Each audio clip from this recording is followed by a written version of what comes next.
I quit my corporate job in '94 and backpacked around the world for 18 months, and that changed my life. I realized that I wanted to do something for animals and something bigger than just myself.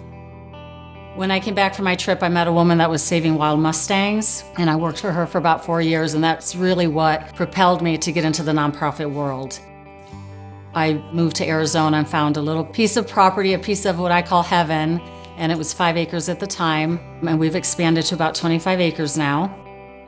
We've been here since 2004, and we've gone through a lot of environmental issues, economic issues. 2008 was rough, and then COVID hit.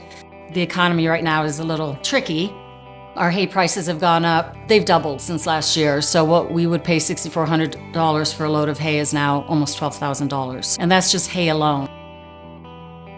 After next year, we will have half of our herd over 20 years old. So they're getting older, they require special needs. We rescue some really, really hard cases, like the recent one, Angelique and Summer Rain. Angelique had to go to the hospital, so those financial challenges, vet bills, food, is probably the biggest challenge that we face. And I don't see that changing. As far as cost is concerned, everything is pretty much doubled. Hay is just one part of what we feed here. We don't have pasture. A lot of the older horses are on special supplements and medications and things like that. It just adds up, but somehow we make it because we have such a huge support system in the community. And for instance, like Angelique, donations just came in because of her story, and everybody, the people really wanted to help her. And because of that, I was able to take her to the hospital. So somehow we're making it work, and I will continue to work really, really hard on their behalf, no matter what the cost is.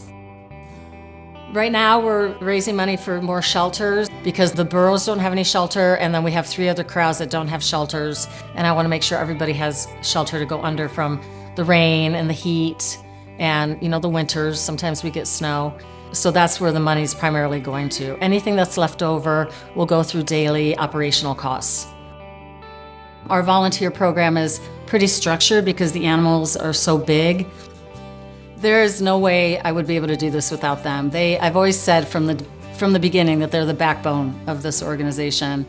They come here when it's 110 degrees out, when it's cold in the winter, it can be 20 degrees out, and they show up every day, and they work really, really hard. And now that we have 25 acres, the help is not only appreciated, but it's needed.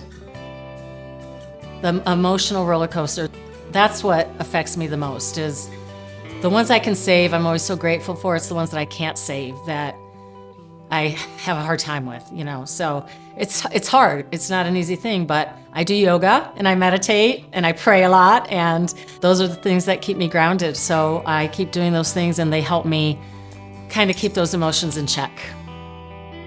I want to mention Gulliver because he was the catalyst for starting Equine Voices, and he came in with 3 other babies. They're 11 months old then, and they were pretty sick. I didn't think they were going to die, but he was touted to be big and ugly, and he was definitely going to slaughter. And then he became our mascot. That is one of the happiest stories for me because he is the guy. He is the representative of Equine Voices, and to think that he would have been on a meat hook or on someone's plate for dinner in Europe, it just makes my heart sing that we were able to rescue him. And that was way early on at the beginning. I hadn't even started the 501 yet. So that's just one, and there's so many other stories that all of us can be really proud of in saving these lives. I think the main thing is always stepping outside of ourselves and doing something bigger for somebody or something else. The world doesn't revolve around us individuals necessarily, at least that's how I feel.